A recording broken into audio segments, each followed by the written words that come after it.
Let's stay slow. Up to now, creation has learned how to separate, how to gather, how to measure time. But today, something new enters. Not just form, not just order, movement.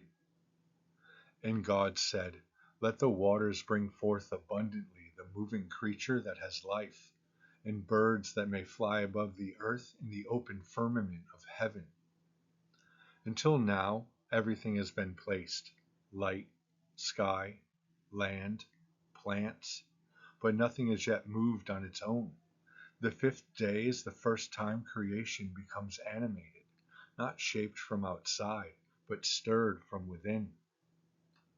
The Zohar says this is when Nefesh Chayah enters the world, the breath of life, the pulse of animation, the stirring of consciousness. The waters that once only reflected now begin to teem. Notice where life begins, not on dry land, but in the waters, in the depths, in the unseen, in the places that cannot yet be controlled. The great sea creatures appear first, vast, hidden, mysterious. The Zohar tells us they represent the deep realms of consciousness, not the thinking mind, not language, but the interior ocean of awareness, dream, emotion, instinct, awe. And then come the birds, flying above the earth, crossing between heaven and ground. The Zohar calls them thoughts and prayers, movements that rise, movements that carry meaning upward. Depth and height, sea and sky, feeling and aspiration, two directions of devotion. This is not random biology. It's a pattern of life learning how to express itself. Across cultures, this same image appears. In ancient Egypt, the soul was said to be a bird, the Ba, capable of flying between worlds. In Hindu thought, prana is the breath that moves through all beings, animating matter into life. In Buddhist teachings, movement itself is sacred. Each breath, each step, each arising moment a living event. Even in Greek philosophy, psyche meant breath, wind, soul. Different languages, same intuition. Life is not stillness. Life is motion that remembers its source. And notice this, the first blessing in the Bible is not spoken to humans. It's spoken to the creatures of water and sky. Be fruitful and multiply. Why here? Because abundance requires movement. Because life cannot be hoarded. It must flow.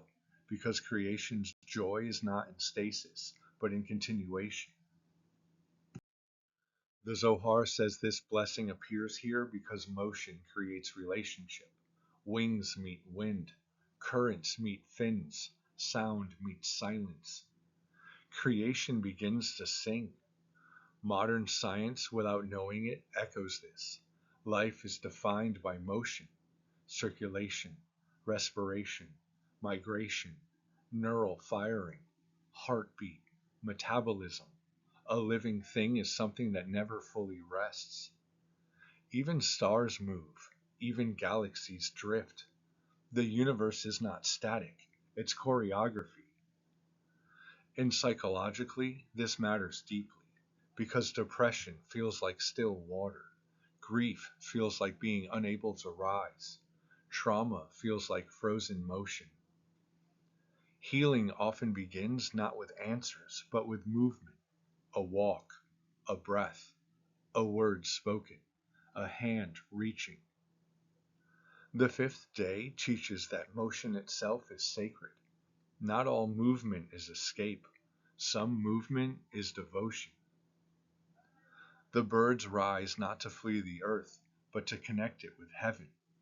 The sea creatures swim not to hide, but to express life's fullness and depth. This is spiritual ecology. Different realms, different movements, one life force. In Taoist thought, this is called the dance of yin and yang. In indigenous traditions, animals are teachers of motion and balance. In Sufism, the turning of the body becomes prayer. In Jewish mysticism, even angels are described as currents of fire and wind. Life praises by moving. And then the text says something quietly profound. And God saw that it was good, not when light appeared, not when time was ordered, but when life began to move. Goodness is not just clarity, goodness is animation.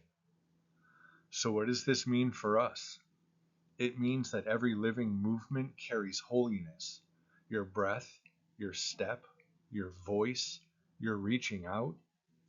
Every flutter of the heart is a ripple of the fifth day blessing. It also means that when you feel stagnant, you're not broken. You're waiting for motion. Small motion counts. One kind word, one question, one walk, one prayer, one risk. Life doesn't demand speed, it asks for participation. The fifth day doesn't yet give us humans. It gives us the world of living relationship, depth speaking to height, height answering depth, a cosmos that breathes. The sea teaches us mystery, the bird teaches us longing, and between them, life learns how to bless. Creation is no longer only organized, it's alive. And tomorrow, something even more intimate will appear, a creature that walks the land, a being that must choose, a soul that must learn how to carry all of this within itself. For now, stay with the motion, stay with the breath, stay with the dance between depths and sky. This is where life begins to recognize itself. There was evening, there was morning, the fifth day.